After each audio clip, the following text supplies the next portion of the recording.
तो last classes में हम लोगों ने क्या करा था, velocity of transverse wave in straight string और वेलोसिटी ऑफ लॉन्गिट्यूडिनल वेव पढ़ा था, ठीक है। तो उसका डेरिवेशन भी सीखा था, velocity of transverse wave in straight string. Formula क्या होता है velocity of transverse wave in straight string का? v is equal to under root of T by mu, ठीक है। जहाँ पर टेंशन होता है स्ट्रिंग के अंदर t, है ना, ये न्यूटन लॉज ऑफ मोशन में आप लोगों ने सीखा था। दूसरा म्यू यानी क्या होता है, मास पर यूनिट लेंथ, ओके। फिर उसके बाद में हम लोगों ने यहाँ पर वेलोसिटी ऑफ साउंड या वेलोसिटी ऑफ लॉन्गिट्यूडिनल वेव के लिए फॉर्मूला सीखा था, under root of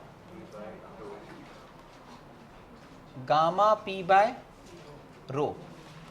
basically under root of B by rho था। इसके दो फार्मूले आते हैं, लेकिन एक रॉन्ग है और एक करेक्ट है। एक न्यूटन्स फार्मूला है जिसमें गलती थी अराउंड 17% की, यानी अराउंड 52 मीटर पर सेकंड की, और दूसरा था लाप्लास फार्मूला, वो एग्जैक्टली सही था। तो इस तरह से ये करा। अब इस पे बेस न्यूमेरिकल डेफिनेटली एग्जाम्स में आते, है ना। मैंने कल आप लोगों को इच्छा थी कि होमवर्क दे दूं, ठीक है। अभी मैं आपको क्वेश्चंस दे रहा हूँ, थोड़ा सा स्पीडली उसको सॉल्व करिए, क्योंकि बेसिक कंसेप्ट क्या है, टेंशन निकालना और मास पर यूनिट लेंथ निकालना। बेसिक कंसेप्ट क्या है, प्रेशर निकालना, रो होना, या फिर under root of gamma R T by M. देखो क्या होता है कि कोई भी सब्जेक्ट में जब हम उसके डेरिवेशंस, उसके प्रूफ सीखते हैं, तो उससे क्या होता है कि हमारा कॉन्फिडेंस बढ़ जाता है, वो कंसेप्ट हमें प्रॉपरली पता होता है।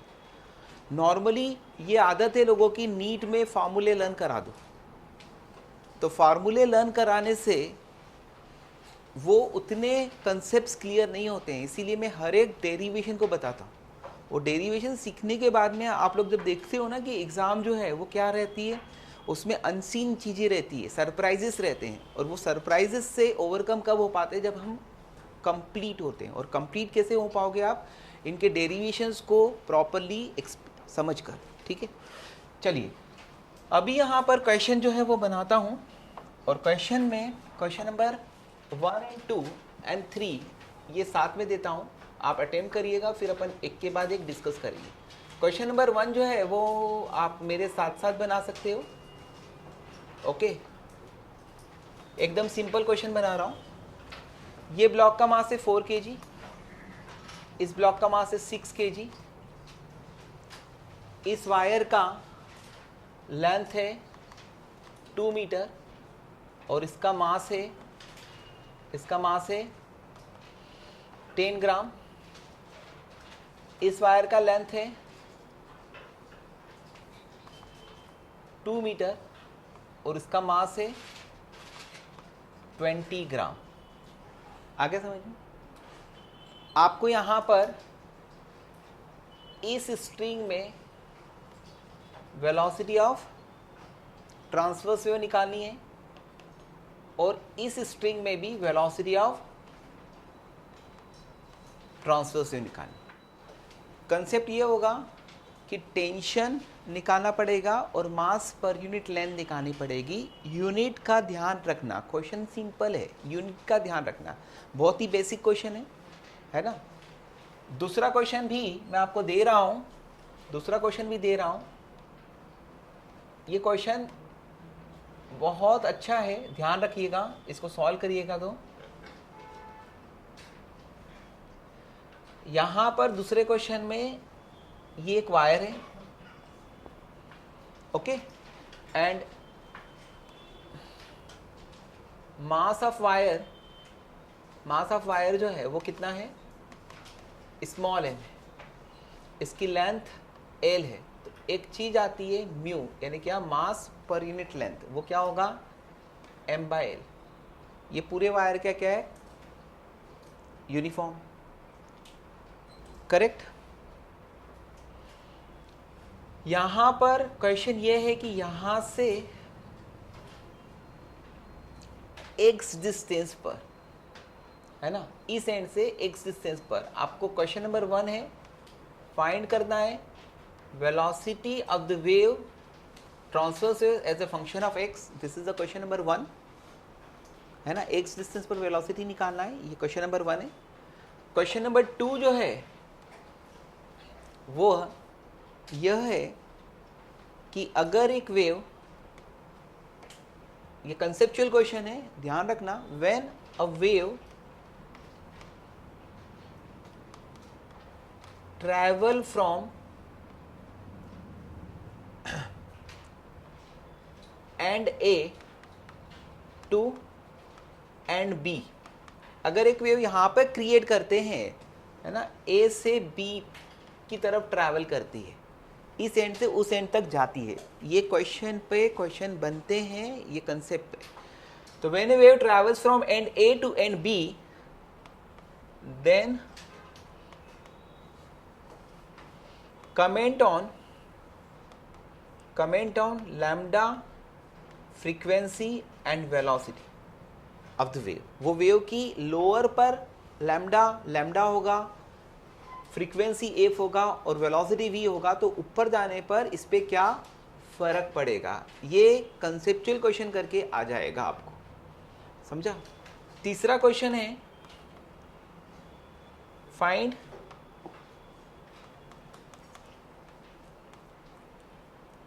time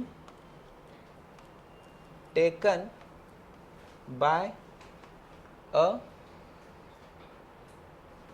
wave to travel from A to B। अगर एक वेव इसमें प्रोपेगेट होती है तो उसको एंड ए से एंड बी तक आने में कितना समय लगेगा। आपको वेलोसिटी पता होती है, तो वेलोसिटी पता होती है तो आप टाइम निकाल सकते हो, है ना। टाइम इज इक्वल टू क्या होगा, ठीक है, डिस्टेंस अपॉन वेलोसिटी। एंड चौथा अगर एक और क्वेश्चन बनाऊं मैं यहाँ पर, तो वो क्वेश्चन ये है कि अगर मैंने यहाँ पर एक पल्स क्रिएट करा, एक वेव क्रिएट करी, है ना बेटा, वो वेव कहाँ जा रही है बेटा, ऊपर जा रही है, and eight the same time यहाँ से हमने एक पार्टिकल को गिराया, ये एक पार्टिकल जो है इसको रिलीज कर दिया, कहाँ से, यहाँ से। तो t इक्वल टू 0 पर एक पार्टिकल को रिलीज करा और t इक्वल टू 0 पर क्या हुआ, एक वेव पर प्रोपेगेट हुई। तो ये दोनों का मिलन कहाँ पर होगा, ठीक है, ये क्वेश्चन को लिख देता हूं, है ना। When a wave propagate from end A, है ना, at the same time a particle is drop from the end B, at same time a particle is released from B, है ना, where they will meet, where they meet, समझे। यहां से lower and से या अपर and से कितनी distance पर वो मिलेंगे। इसके अलावा इसमें और भी डिफ़िकल्ट क्वेश्चन है, लेकिन ये बेसिक क्वेश्चंस ये सभी को आना चाहिए। ओके, ट्राई करिए, मैं आपको 2-3 मिनट का टाइम देता हूँ। समय समाप्त हो गया, है ना, आपने अपना दिमाग लगा लिया। अब सुनो, ये तो क्वेश्चन जो है ना, इसमें एक तो इसका मास पर यूनिट लेंथ आ जाएगा μ1, है ना। μ1 किसके बराबर होगा, मास कितना है 10 ग्राम, तो 10 × 10⁻³ kg ऐसा यूनिट में लेना चाहिए, अपॉन लेंथ कितनी है 2, तो इट विल बी 5 × 10⁻³ ऐसे ही यहाँ का मास पर यूनिट लेंथ क्या आएगा, μ2, that is mass 20 × 10⁻³ upon length is 2, so it will be 10 ⁻², the unit is kg per meter, the unit is kg per meter। तो ऐसे क्वेश्चंस में आपको मास पर यूनिट लेंथ निकालना बहुत ईजी है। अब उसके बाद में बच्चा पार्टी, अपन कहाँ थे, यहाँ पर ये फोर्स क्या है, वेट है 4g, यहाँ पे क्या लगेगा tension T1, and T1 equal to क्या होगा 4g, यहाँ पर क्या लगेगा 6g एंड T1, तो यहाँ पर क्या लगेगा T2, तो T2 कितना होगा 6g plus T1 that is 10g, correct. तो जब आपको ऊपर वाली स्ट्रिंग में वेलोसिटी निकालनी है, that velocity is what under root of T2 upon μ1, उसका मास पर यूनिट लेंथ μ1 है। T2 कितना है बेटा 10g, g को 10 ले लो, अपॉन मास पर unit length is 5 into 10 to the power -3,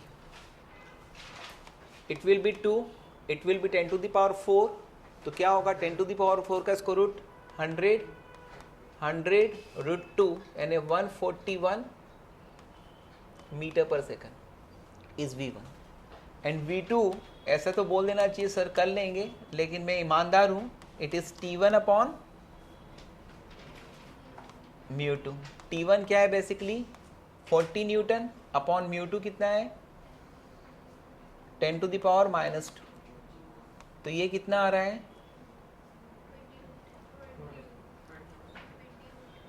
20 root 10 है, एंड 20 का भी कॉमन निकाल सकते हो ना 2, ठीक है।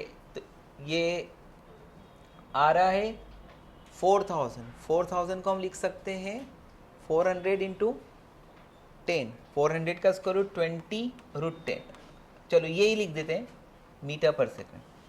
तो ये क्वेश्चन काफ़ी इजी था, इसको दिखा दिया उससे ही आपका काम हो गया। अब उसके बाद में अगला जो क्वेश्चन मैंने दिया था वो क्वेश्चन को हर एक आध महीने में एक बार कर लीजिएगा, ठीक है, उसको रिवाइज करने की ज़रूरत होती है क्योंकि एग्ज़ाम में आने के प्रोबेबिलिटी है। तो ये लास्ट क्वेश्चन था सेकंड, ये भी आपका हो गया होगा। इस क्वेश्चन को सॉल्व करने के लिए आपको पहले तो क्वेश्चन को अच्छे से फील करना पड़ेगा, फील। तो एक वायर है जो कि लटका हुआ, उसके साथ में कुछ चीज़ अटैच नहीं है ना, आया समझ में। एक वायर क्या है जस्ट ऐसे सस्पेंडेड है और वो वायर यूनिफॉर्म मास का है ना। तो उस वायर के में अगर हमें वेलोसिटी निकालनी है तो फॉर्मूला हमें किसी ने सिखाया है under root of T by mu.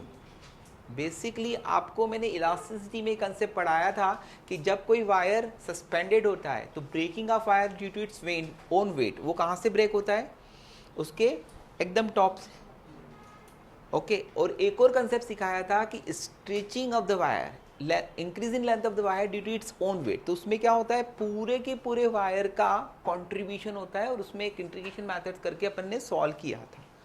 अभी बेटा यहाँ पर इस वायर में आपको टेंशन का मतलब क्या होता है, टेंशन का मतलब क्या होता है हैंगिंग वेट।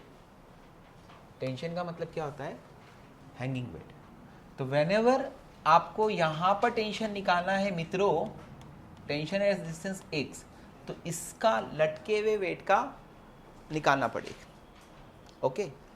अब मास पर यूनिट लेंथ क्या दिया है म्यू दिया है, आपको x लेंथ का मास निकालना है तो टेंशन इज इक्वल टू क्या होगा, मास होगा एक यूनिट लेंथ का म्यू, ये x लेंथ का है बेटा तो इंटू एक्स इंटू जी, ये आ गया tension as a function of x, correct पुत्र। तो वेलोसिटी एट डिस्टेंस x क्या होगी पुत्र under root of T by mu. तो वेलोसिटी क्या हो गई बेटा under root of mu x g by mu, तो it is root x g. तो वेलोसिटी इज इक्वल टू ये आ गई। अब ये वेलोसिटी जो है ना वो क्या है वेरिएबल है as a function of x.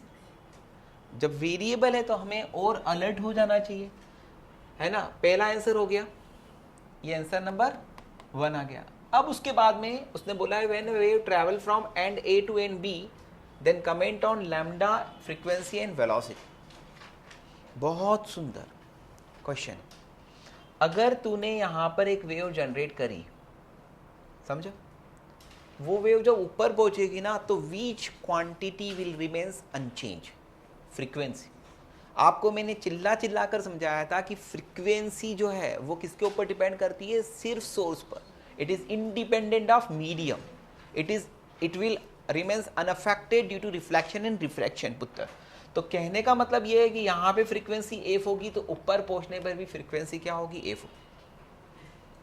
यहाँ पर वेलोसिटी अगर v1 होगी तो ऊपर पहुंचने पर वेलोसिटी क्या होगी, v2 होगी। एंड डेफिनेटली x बढ़ा ऊपर जाने पर तो वेलोसिटी क्या हो गई, बढ़ गई। यानी यहाँ पर वेलोसिटी क्या, फ्रीक्वेंसी क्या हो गई, कांस्टेंट। Got it. वेलोसिटी क्या हो गई, इंक्रीजेस। क्यों इंक्रीज, क्योंकि ऊपर जाने पर x बढ़ेगा, है ना। फिर रहा सवाल तीसरा लैम्डा का। किसका बेटा, लैम्डा का। तो v इक्वल टू क्या होता है, लैम्डा एफ। वेलोसिटी बढ़ी, फ्रीक्वेंसी कांस्टेंट है तो लैम्डा भी क्या होगा, इंक्रीजेस, है ना। तो इस पर कंसेप्चुअल क्वेश्चन जो अभी मैंने पॉइंट बताया ना उससे तो आ चुके हैं, लेकिन मैं एक क्वेश्चन और बनाता हूं। मैं बहुत सालों से क्या कर रहा हूं, चलो प्रयत्न कर रहा हूं कि एग्जाम में आ जाए। अब वो क्वेश्चन ये है कि अगर एक वेव यहाँ पर ऐसी दिख रही है तो ऊपर पहुंचने पर वो कैसी दिखेगी, ऊपर पहुंचने पर वो कैसी दिखेगी। तो ऊपर पहुंचने पर वह कुछ ऐसी हो जाएगी। वाई, क्योंकि लैम्डा डैश क्या हो गया, इंक्रीज हो। Got it. लैम्डा बढ़ जाएगा, फ्रीक्वेंसी वही रहेगी, वेलोसिटी बढ़ जाएगी। तो ये आंसर नंबर 2 का पार्ट कंप्लीट हुआ। अब क्वेश्चन नंबर 3 है कि एक वेव को हमने ए से छोड़ा, बी तक जाने में कितना टाइम लगेगा। वेलोसिटी इज नॉट कांस्टेंट, है ना। Otherwise time is equal to क्या होगा, डिस्टेंस अपॉन वेलोसिटी होगी। वेलोसिटी कांस्टेंट नहीं है मनस्वी, तो यहां पर तू क्या करेगी, याद कर, वेलोसिटी इज इक्वल टू क्या था, under root of xg। Velocity को क्या लिख सकती है मनस्वी, dx बाय dt is equal to root x into root g. Root g constant, तो क्या है बेटा, dx बाय root x is equal to root g into dt। इसको वेरिएबल सेपरेशन आके इंटीग्रेशन कर दो। t इक्वल टू 0 पर x क्या है, 0 है। t इक्वल टू t पर x कितना हो जाएगा, l, क्योंकि l डिस्टेंस ट्रेवल करने का टाइम निकालना है। It is what, x to the power minus half, इसका इंटीग्रेशन क्या होगा, x की power minus half plus 1 upon half. Okay बेटा, लिमिट इज 0 टू l। ये रूट जी को भी इधर ले आइए, आजा, root g is equal to क्या होगा, dt का integration t, limit is 0 to t। Correct. अब उसके बाद में ये 2 चक्कर ऊपर हो गया, 2 root g, upper limit minus lower limit कर लो, तो ये क्या है, रूट एक्स है, यानी root L minus root 0 is equal to time. तो टाइम कितना आया, 2 रूट एल अपॉन जी। तो this is the time in which a pulse, a wave travel from this end to this end. And the last question in this category is what, अगर मैंने ऊपर से एक बंदे को गिराया और यहाँ से एक वेव ऊपर जाया तो दोनों का मीटिंग स्पॉट कहाँ पर होगा। आया समझ में, आया समझ में। तो यहाँ पर इसके लिए मैं पहले तो आपको ये समझाऊंगा कि यार ये कॉम्बिनेशन है दो कंसेप्ट्स का, एक मोशन अंडर ग्रेविटी, है ना। सपोज करो कि t इक्वल टू 0 पर छोड़े तो मिलने का मतलब टाइम t। तो टाइम t में तेरी वेव कहाँ पहुंची, मान लेते हैं कि वेव पहुंची यहाँ पर, ये चली कितनी, x1, और वो पार्टिकल गिरा इतना, वो गिरा x2, और दोनों ने ये जो अंतराल, ये जो दूरी है, ये समान समय में तय करी, है ना पुत्र। तो समान समय में तय करी, तो यहाँ पर मुझे अब इस क्वेश्चन की ज़रूरत नहीं है, तो क्वेश्चन को कर दो बाय, और अब आ जाओ आप इधर। इसको उड़ा दिया मैंने, ग्रेट। तो मैं यहाँ पर जब सॉल्व करूँगा ना, तो पार्टिकल का मोशन को लूंगा और पार्टिकल का मोशन। पार्टिकल का मोशन, पार्टिकल कितना गिरेला है, गिरा हुआ है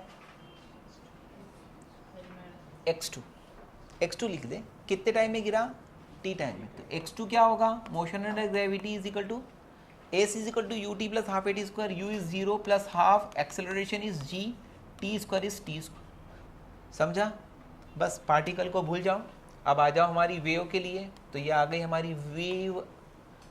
वेव कितना चली कितना चली। देख बेटा, यहां पर वेव का चलना में ये वाला ही कंसेप्ट है, लेकिन यहां पर पहले हमने 0 to L चलाया था। मैं यहाँ पे सोच रहा था कि 0 to x लिखूँ और फिर x इक्वल टू L लिखूँ, लेकिन अभी भी मैं समझा सकता हूँ कि इसके लिए यहाँ पर 1/√g है ना, इनटू ये कितना है, इसमें लिमिट जो है वो क्या डाल दूंगा, 0 to x2। तो ये क्या आया था, √x/2n/2। लिमिट क्या है, 0 to x, यहाँ पर t2 t, करेक्ट, t। तो ये आ रहा है बहुत सुंदर। अरे सॉल्व करना भाई।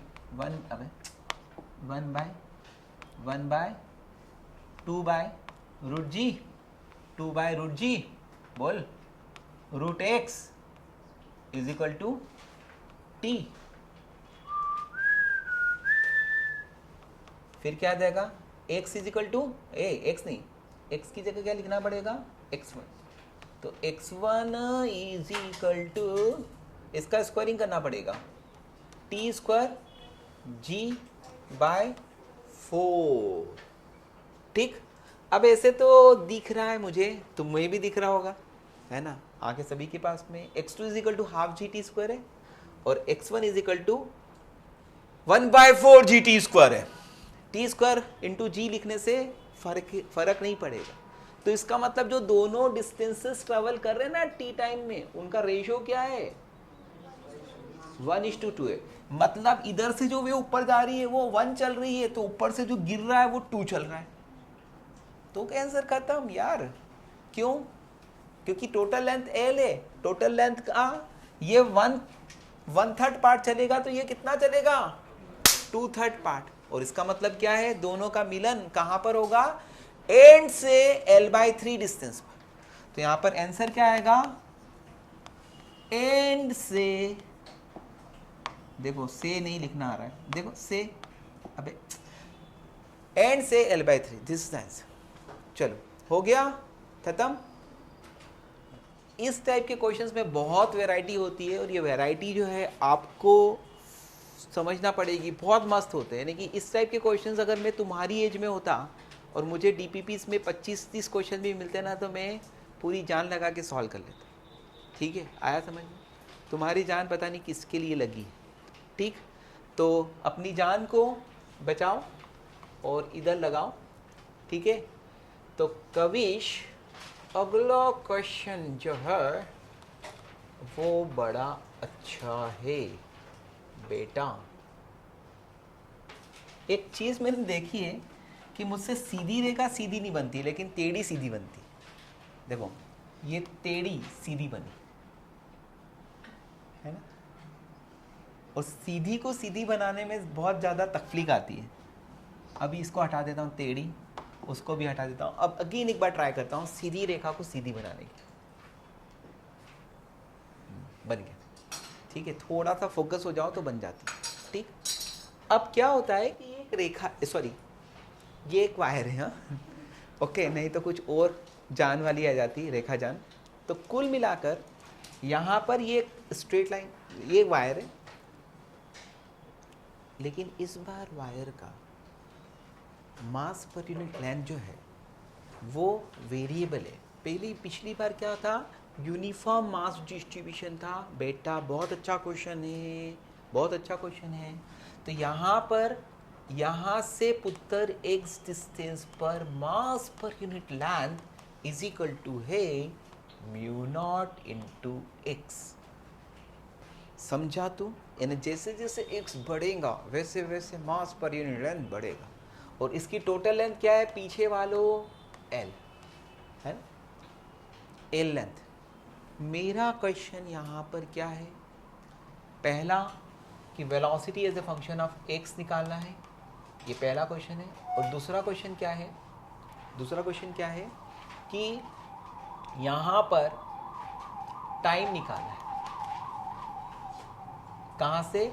ए टू बी वेव को ट्रैवल करने का। ओके, इसमें फिर बहुत मल्टीपल अच्छे क्वेश्चन से मैंने कहा था आप लोगों को, ठीक है। अभी मैं इसकी मोह को छोड़कर एक लास्ट क्वेश्चन बना देता हूँ, ठीक है।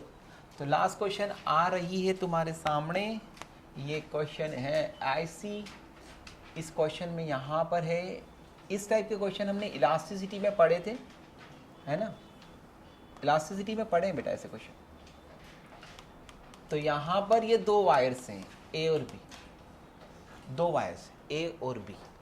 ये वायर है स्टील का, इसका यंग्स मॉड्यूलस है 2 × 10⁻11 न्यूटन पर मीटर स्क्वायर। ये किसका है? स्टील का है। ये वायर है एल्यूमिनियम का, इसका यंग्स मॉड्यूलस है 1.2 × 10⁻11 न्यूटन पर metre square.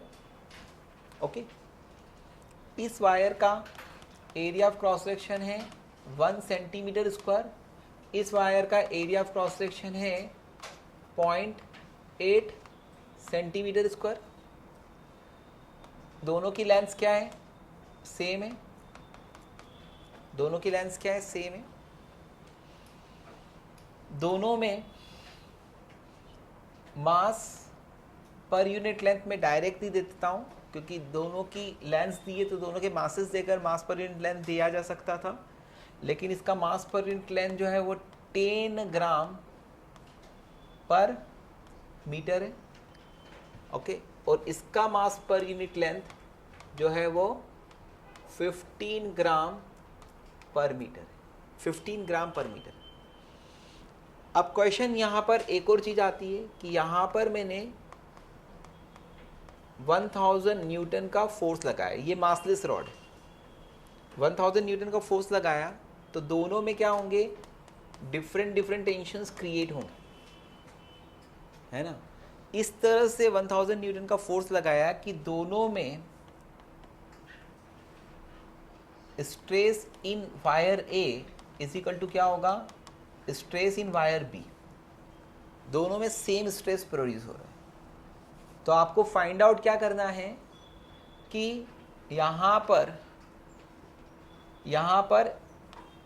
Time taken in both wires का वैल्यू निकालनी, T1 एंड T2।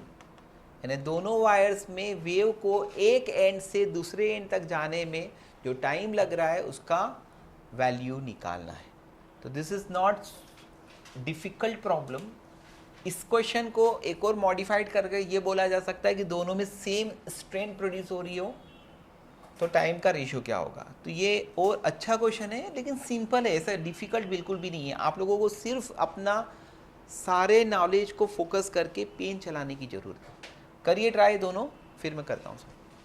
यस दोस्तों, तो क्वेश्चन बहुत ईजी था, है ना। और क्वेश्चन में मैंने यहाँ पर सिर्फ ये चेंज करा था लास्ट क्वेश्चन के कंपैरिजन में। तो सबसे पहले हमारी अभिलाषा क्या होगी? मास पर यूनिट लेंथ तो दिया हुआ है, आपको क्या निकालना है? टेंशन।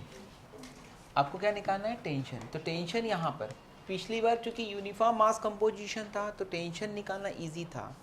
अभी यहाँ पर टेंशन का मतलब होता है हैंगिंग वेट। तो मुझे क्या करना पड़ेगा? यहाँ पर ये बताना पड़ेगा कि एक डिस्टेंस पर एक छोटी सी अल्फा है, dx लेंथ की, एक स्मॉल एलिमेंट जिसकी लेंथ कितनी है? dx है। तो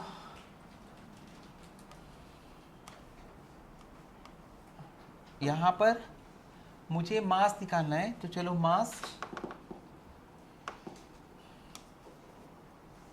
मास ऑफ स्मॉल एलिमेंट mn, ये स्मॉल एलिमेंट का नाम दे दो एम एन, जिसकी लेंथ किसके बराबर है, डी एक्स के बराबर। तो D M is equal to क्या होगा, म्यू इंटू डी एक्स। तो वो डी एम कितना होगा, अरोरा mu not X D X. तो टोटल मास क्या होगा, integration of mu not constant है, बाहर आ जाएगा X D X, limit is 0 to X, limit is 0 to M. D M का इंटीग्रेशन एम होगा, लिमिट 0 टू एम आएगी बेटा, म्यू नॉट एक्स का इंटीग्रेशन एक्स स्क्वायर बाय 2 होगा, लिमिट 0 टू एक्स आएगी। तो यहाँ से यहाँ तक के एलिमेंट का मास कितना आ गया बेटा, M is equal to mu not x square by 2। ये इस क्वेश्चन की जान है। ये आ गया मास। तो टेंशन किसके बराबर होगा यहाँ पर, at distance x m g, यानी mu not x square by 2 into g. अब velocity at distance x is equal to क्या होगा, under root of T by mu. T कितना है पुत्र, mu not x square g by 2 into mu क्या है, mu not x. जो जाते हैं उनको जाने दो। तो velocity as a function of X कितना आ गया पुत्र, under root of X G by 2। Last year यानी लास्ट क्वेश्चन में ये आया था अंडर रूट एक्स जी, अभी क्या आया, रूट में 2 और आया, समझे क्या अभिनंदन। तो ये क्या होगा, dx अपॉन dt। अब दूसरा क्वेश्चन निकालना टाइम, तो तुम बोलोगे हो गया, क्योंकि मेरी तरफ से हो गया। तो ये क्या होगा, dx इज इक्वल टू क्या होगा, root over G by 2 into root over X. Variable separation करो, यानी क्या होगा, रूट ओवर 2 बाई जी बाहर, फिर इधर क्या होगा dx बाई रूट एक्स, इधर क्या होगा dt। इज्जत से इसका इंटीग्रेशन कर दो। इज्जत से इंटीग्रेशन की लिमिट क्या होगी निहार, 0 टू t, यहाँ पर क्या होगा 0 टू l, क्योंकि ठीक है। तो क्या आएगा पुत्र, 2 बाय जी का रूट एक्स का इंटीग्रेशन क्या होता है 2 रूट एक्स, लिमिट क्या होगी 0 टू l, dt का इंटीग्रेशन t, लिमिट क्या होगी 0 टू t। तो फाइनल आंसर आ गया कि t is equal to 2 root over 2 by G into L. Okay, पिछले आंसर और इस आंसर में डिफरेंस क्या है, 2 का मल्टीप्लाई का, है ना, डबल आ रहा है। तो this is the answer. Question simple था, है ना। अब इस क्वेश्चन को और भी चेंज कर सकते हैं, है ना। इस क्वेश्चन को और थोड़ा सा ही डिफिकल्ट बना सकते हैं, लेकिन कैलकुलेशंस बहुत ज़्यादा लेंदी हो जाएंगे। पता है क्या, अगर मैं यहाँ से एक्जिस्टेंस पर मास पर यूनिट लेंथ ऐसा नहीं देने के बजाय ऊपर से एक्जिस्टेंस पर मास पर यूनिट लेंथ ऐसा देता ना बेटा, तो ये है ना मैथमेटिकल कैलकुलेशन अच्छा डिफिकल्ट होता। फिर उसमें आपको एक अच्छे टाइप के इंटीग्रेशन से फेस करना पड़ता, लेकिन अभी नहीं। जिनका मैथ्स है वो लोग 12th में मैथ्स में उस टाइप के क्वेश्चन सीखेंगे, ठीक। तो आई थिंक इसको समझाना जो है वो काफ़ी इजी था, आप लोगों ने देख लिया किस तरह से किया है, ठीक। नेक्स्ट क्वेश्चन था ये वाला, ये क्वेश्चन को समझाने में मुझे ज़्यादा समय नहीं लगने वाला, है ना। तो यहाँ पर क्या है, स्ट्रेस इन वायर ए। एक बात तो क्या होगी बेटा, T1 plus T2 is equal to क्या होगा 100 की 1000। दूसरा stress in A is equal to क्या है, stress in B. Stress in A किसके बराबर है, T1 अपॉन उसका एरिया ऑफ क्रॉस सेक्शन, यानी 1 सेंटीमीटर स्क्वायर। इसको दोनों जगह सेंटीमीटर में भी रख दोगे तो चलेगा। और इधर का क्या आएगा T2 अपॉन उधर का एरिया ऑफ क्रॉस सेक्शन कितना है 0.8। समझे क्या दोस्त, ओके। तो क्या आ रहा है T1, ये 0.8 यानी कितना आ जाएगा, ये 8/10 आ जाएगा ऊपर, तो 5 T2 बाय 4। Got it. अब T1 plus T2 equal to कितना है 1000, तो T1 की जगह 5 T2/4 plus T2 equal to 1000 कर देंगे तो T2 की वैल्यू क्या आ जाएगी 4000 अपॉन 9, 4000 अपॉन 9 न्यूटन। और इसी तरह से T1 की वैल्यू क्या आ जाएगी 5000 अपॉन 9 न्यूटन। तो T1 एंड T2 आ गया, बहुत जल्दी से आ गया। अब उसके बाद में निकालना क्या भैया टाइम टेकन। तो यहाँ पे वेलोसिटी यूनिफॉर्म लेके चलना पड़ेगा। तो what is velocity in the first fire, वो क्या होगा under root of T1/μ1। What is T1 5000 divided by 9 into μ1 10 gram per metre है। μ1 कितना है 10 ग्राम पर मीटर है। तो 10 को 1000 से डिवाइड कर देंगे तो ये क्या आ जाएगा kg पर मीटर। तो 1/100 आएगा। μ1 की वैल्यू क्या आ गई बेटा 1/100। इस तरह से मुझे v1 की वैल्यू क्या मिल गई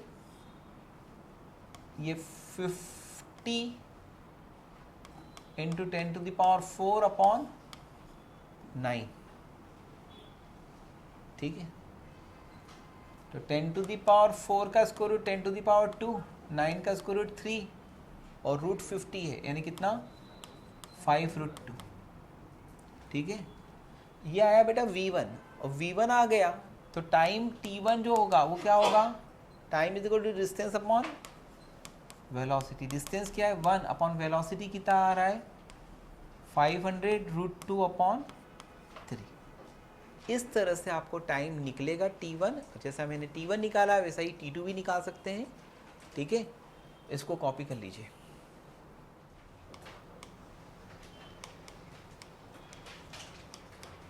kinetic energy, potential energy, power,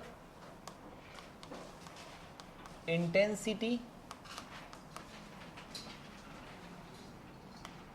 of a wave in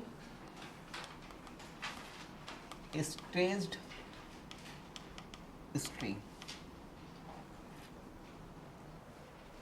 इसके फार्मूले याद करना बहुत इम्पॉर्टेंट है। डायरेक्ट फार्मूला बेस्ड क्वेश्चंस आते हैं, उसका डेरिवेशन मैं आपको बताऊंगा, ध्यान से समझना। अगले 10 मिनट जागते रहना, ध्यान से समझना। ठीक है, तो ये वाला पार्ट ऑलमोस्ट हो जाए। ठीक है, तो मैं 1 बाय 1 लगभग 2 बोर्ड्स का यूज़ होगा, आपको बताता हूँ। आप पूरा फोकस होकर इसको सुनो क्योंकि एक बार में सीखना है। और ऑलरेडी आप SHM में ये फंडे सीख चुके हो क्योंकि SHM में किसी पार्टिकल की काइनेटिक एनर्जी हाफ mv को निकाली थी ना हमने, है ना। तो वेलोसिटी तो पता ही थी वहाँ पर अपनी दोस्त, कौन दोस्त y dv/dt क्या आया था a omega cos omega t, है ना, हाफ mv² कर दिया। यहाँ पर हमें काइनेटिक एनर्जी निकालनी है, पोटेंशियल एनर्जी निकालनी है वेव की किसी स्टेज स्ट्रिंग में। बहुत पहले बेसिक कंसेप्ट समझो। काइनेटिक एनर्जी तो हाफ mv² से निकलती है। पोटेंशियल एनर्जी का मतलब क्या है कि कुछ रीस्टोरिंग फोर्स के अगेंस्ट हम जब वर्क करते हैं तो उसमें एनर्जी की फॉर्म में स्टोर हो जाती है। यहाँ पे आपको मैं समझाऊंगा एक एक चीज़, पहले ध्यान से समझना शुरू करते हैं। तो यहाँ पर हमारी एक वेव है, वो अनडिस्टर्ब पोजीशन में ऐसी है। जब वेव प्रोपेगेट होगी वहाँ पर डिस्टर्ब पोजीशन में वो वेव कैसी होगी, ऐसी मैंने बताई थी, आई थिंक कल इसका डेरिवेशन कराया था। ठीक है, अब यहाँ पर ये क्या है अनडिस्टर्ब पोजीशन, किसका स्ट्रिंग का। जैसे एक गिटार का तार है वो अनडिस्टर्ब पोजीशन में ऐसा होगा, जब आपको उसको प्लग करके छोड़ देते हो तो उसमें क्या होती है वेव प्रोपेगेट होती है। अब बेटा यहाँ पर ये सारे पार्टिकल्स कहाँ पर होते हैं ऊपर, ये वाले पार्टिकल्स कहाँ होते हैं नीचे। तो मुझे क्या निकालना है काइनेटिक एनर्जी। आपको पता है कि जब पार्टिकल मीन पोजीशन से जाता है तो उसकी वेलोसिटी क्या होती है, मैक्सिमम, यानी काइनेटिक एनर्जी यहाँ पे मैक्सिमम होती है। तो यहाँ पर इतने पार्ट की काइनेटिक एनर्जी ऑलमोस्ट जीरो होगी क्योंकि वो एक्सट्रीम पोजीशन पर। इस पार्ट की काइनेटिक एनर्जी क्या होगी, अलग होगी। तो यहाँ पर मैं पूरी वेव का काइनेटिक एनर्जी एक साथ नहीं निकाल सकता या पोटेंशियल एनर्जी एक साथ नहीं निकाल सकता। मुझे एक छोटा सा एलिमेंट लेना पड़ेगा, उसकी काइनेटिक एनर्जी और पोटेंशियल एनर्जी निकालनी पड़ेगी। तो तुम बोलोगे सर ये तो एसएचएम जैसा हो गया, लेकिन एसएचएम से बहुत कुछ ध्यान रखने का और समझने का है, बहुत इंटरेस्टिंग है ना। तो यहाँ पर काइनेटिक एनर्जी में पूरी वेव का बेटा एक साथ नहीं निकाल सकता। किसका निकालूंगा, छोटे से पार्ट का निकालूंगा, और फिर अगर आपको पूरे एक गिवन लेंथ का पूछा जाए ना तो आप उसका इंटीग्रेशन करिए। तो ये दिमाग में रखिए, बहुत इंपॉर्टेंट कंसेप्ट है। तो मैंने क्या करा बेटा, यहाँ से एक्स डिस्टेंस पर एक छोटा सा एलिमेंट लिया, आपको डेरिवेशन में भी ऐसे ही बताया था। ये छोटे से एलिमेंट की लेंथ कितनी है, dx है। यहाँ पे जो वेव प्रोपेगेट हो रही है उसकी इक्वेशन ऑफ वेव क्या है, y x, t is equal to क्या है, a sine kx minus omega T. आपको मैंने partial differentiation of y with respect to x करके क्या दिया था, वेलोसिटी ऑफ द पार्टिकल। क्योंकि अलग अलग पार्टिकल की वेलोसिटी अलग अलग है, तो वेलोसिटी ऑफ पार्टिकल क्या आया था, सॉरी dy बाय dx नहीं, वो तो स्लोप आ जाता है, dy by dt is equal to क्या आएगा, a फंक्शन किसका है, साइन का, तो cos kx minus omega T, फिर kx का जीरो और माइनस ओमेगा टी का माइनस ओमेगा, ये वेलोसिटी ऑफ द पार्टिकल आ गया। तो kinetic energy of small element of length dx, इस छोटे से पार्ट की काइनेटिक एनर्जी, इसको मैं लिख देता हूं dke इज इक्वल टू क्या होगा, half mass of small element, इस स्मॉल एलिमेंट को नाम दे देता हूं मैं ab, mass of small element ab into velocity का स्क्वायर। स्मॉल एलिमेंट का मास होगा mu into D X into velocity का स्क्वायर होगा A square omega square cos square K X minus omega T. यहाँ पर एक और इंटरेस्ट रहता है kinetic energy per unit length निकालने के लिए, यूनिट लेंथ की काइनेटिक एनर्जी।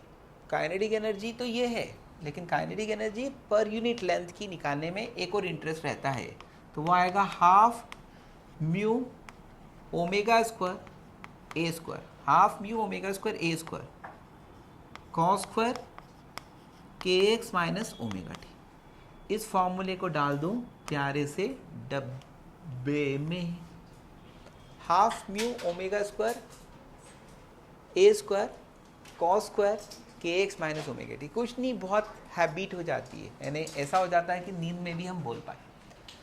अब उसके बाद में काइनेटिक एनर्जी का पार्ट जो बहुत छोटा है, पोटेंशियल एनर्जी का डेरिवेशन बताना जो है वो सबसे मस्त है। और आपको मैंने जो ट्रांसवर्स वेव की वेलोसिटी निकालना सिखाया था, वो ट्रांसवर्स वेव की वेलोसिटी जिसको पता है उसके लिए इजी है, ठीक है। तो चलिए हम पोटेंशियल एनर्जी पर आते हैं मित्रों। मैं क्या करता हूँ, ये छोटा सा एलिमेंट जो है इसको क्या करता हूँ, इनलार्ज कर देता हूँ। इसको इनलार्ज किया था मैंने कल भी। ये छोटा सा एलिमेंट है क्या, ए बी। तो बेटा ए बी क्या है, अनडिस्टर्ब पोजीशन, और ये क्या है, डिस्टर्ब पोजीशन है। भैया जब तार को ऐसे प्लग करके छोड़ोगे तो वो क्या होगा, डिस्टर्ब हो जाएगा। अब ये लेंथ है dx, ये लेंथ है dy, ओके। अनडिस्टर्ब लेंथ थी dx, डिस्टर्ब लेंथ बढ़ गई ना बेटा, dl हो गई। जब वायर यहां था तो इतनी सी लेंथ का था, जब यहां पर पहुंचा, ऊपर पहुंचा, तो क्या हो गई, उसकी लेंथ बढ़ गई, समझे। और वायर के अंदर फोर्स कौन सा लग रहा है, टेंशन। तो यहां पर पोटेंशियल एनर्जी किसके कारण आ रही है? ये टेंशन के अगेंस्ट जो वर्क करने में इलॉन्गेशन आ रहा है ना, उसके कारण, यानी इलास्टिसिटी के कारण आ रही है। आपको बताया गया था कि एक वायर को खींचने में जो वर्क डन होता है, वायर की इलास्टिक पोटेंशियल एनर्जी क्या होती है? Half F into delta L.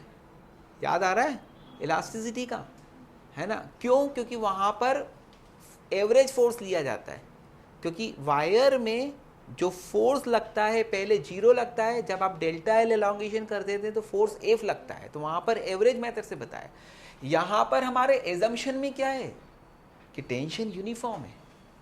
आया समझ में बेटा? तो यहां पर पोटेंशियल एनर्जी का ओरिजिन क्या है? बताइए, ओरिजिन क्या है?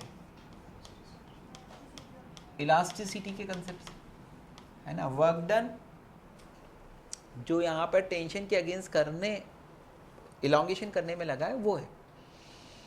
तो potential energy of small element,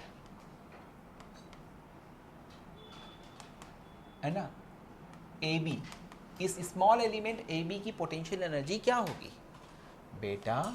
वो होगी D P is equal to T into elongation. Elongation है D L minus D X. D L is the final length of that wire and D X is the initial length, जब कोई wave नहीं propagate हो रही है। This is what T into D L is what under root of D Y चा square plus D X चा square into minus dx.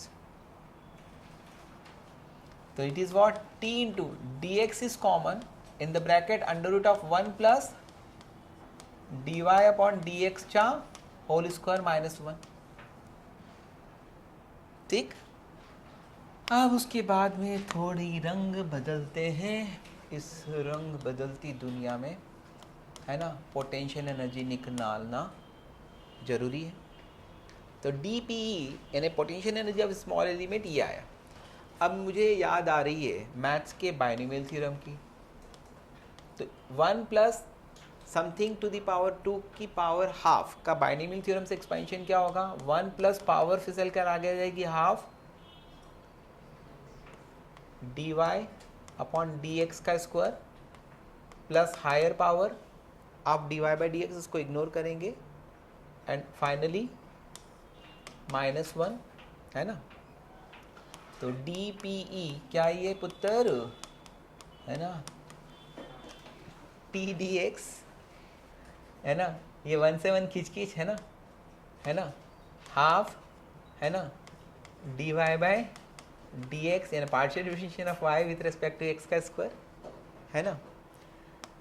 T D X half partial differentiation of y with respect to x। आज आंखों के सामने इसको differentiate कर दो with respect to x, है ना? उसका स्क्वायर भी करना है ना? a साइन का क्या होगा? cos kx minus omega T, फिर kx का k, बस, है ना? इसका स्क्वायर, है ना? तो ये आ रहा है, अब क्या जा रहा है? हाफ टी dx, है ना? चल हंस रहा है तो मैं हटाता हूं। वेलोसिटी के लिए फॉर्मूला क्या होता है? Under root of T by mu, है ना? तो t इज इक्वल टू क्या होगा? v square mu. शाबाश। तो हाफ t की जगह क्या आएगा? v square mu. ये dx का चलो लिख देते हैं, हमारा कुछ नहीं जा रहा, A square cos square K X minus omega T के square. K is equal to क्या होता है? Omega by V. तो के स्क्वायर क्या आ जाएगा?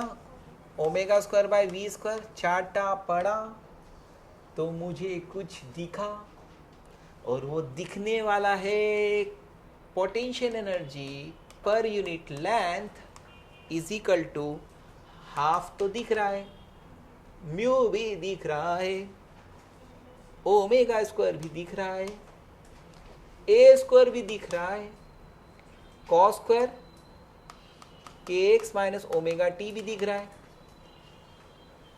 दिमाग में कुछ चल रहा था। Potential energy and kinetic energy of the SHM में ये बताया कि पोटेंशियल एनर्जी मीन पोजीशन पे 0 होती है और काइनेटिक एनर्जी मीन पोजीशन पे मैक्सिमम होती है। आया समझ में? और एक्सट्रीम पोजीशन पर काइनेटिक एनर्जी क्या होती है? 0, और पोटेंशियल एनर्जी क्या होती है? मैक्सिमम, है ना। यहाँ पे तो बड़ा अच्छा आंसर आ गया। ओह, ये दोनों ही सेम टू सेम है, ये नहीं यार। Potential energy and kinetic energy दोनों पर यूनिट लेंथ क्या है? Same, half mu omega square A square cos square K X minus omega T. Half mu omega square A square K square, हाँ ठीक है, आगे समझ में। मैं चाहता था तुम मुझे करेक्ट करो। अब बेटा ये फर्क है, ठीक है। अब इसको अपन और समझते हैं, पहले इतना कॉपी कर लीजिए। तो बेटा इंसल्ट क्या आया? Kinetic energy per unit length is equal to potential energy per unit length is equal to क्या आता है? Half mu omega square A square cos square K X minus omega T, ठीक है। टोटल एनर्जी है ना of small element is equal to क्या होता है? Sum of kinetic energy plus potential energy, और दोनों सेम है। यहाँ पे total energy of small element निकाल रहा हूँ, वो क्या आ गया? Mu omega square A square cos square K X minus omega T. ये total energy per unit length नहीं है, इसलिए यहाँ पर डी एक्स का मल्टीप्लाई करना पड़ेगा, है ना। ये total energy of small element of length D x of statistic है ना। अब पावर, तो पावर इज इक्वल टू क्या होगा? टोटल एनर्जी अपॉन टाइम, है ना। यहाँ पर एक कंसेप्ट ध्यान रखो कि dx upon dt is equal to क्या होता है? v का मतलब क्या है? Wave velocity. तो यहाँ पर पावर क्या होगा? Mu omega square A square cos square K X minus omega T D X by D T क्या हो जाएगा? v। ये पावर आएगा। अब पावर में अगर हम निकालते हैं एवरेज पावर, तो एवरेज पावर निकालने के लिए अपने को इसका एवरेज लेना पड़ेगा, ठीक है। तो यह आएगा mu omega square A square V average of cos square K X minus omega T in a complete cycle. इसका एवरेज जो आता है वो आता है हाफ। तो ये आ गई average power half mu omega square A square V, correct. ये आ गई एवरेज पावर। एवरेज पावर का मतलब है total energy per unit time. ये फॉर्मूले आपको एग्जाम में बहुत ज़रूरी होंगे, क्योंकि मैंने कहा कि वेव्स जो टॉपिक है बेटा, ये वेव टॉपिक में थ्योरी अच्छे से समझते हैं। मैंने आपको जहाँ पर न्यूमेरिकल्स की ज़्यादा ज़रूरत है वहाँ पे कराए हैं, मैं इसके भी कराऊंगा, ठीक है। एंड देन आती है इंटेंसिटी। तो इंटेंसिटी का मतलब क्या होगा? Power, average power per unit area, per unit area. Area किसका? जो स्ट्रिंग है ना, जो वायर है ना, उसका एरिया ऑफ क्रॉस सेक्शन। तो area of cross section of the wire, ठीक है। अब एक चीज बताता हूं, म्यू का मतलब क्या होता है? मास पर यूनिट लेंथ। मास का मतलब क्या होता है? Volume into density upon length. Volume of the wire का मतलब क्या होगा, area of the cross section of the wire into length into density upon length. आ गया समझ?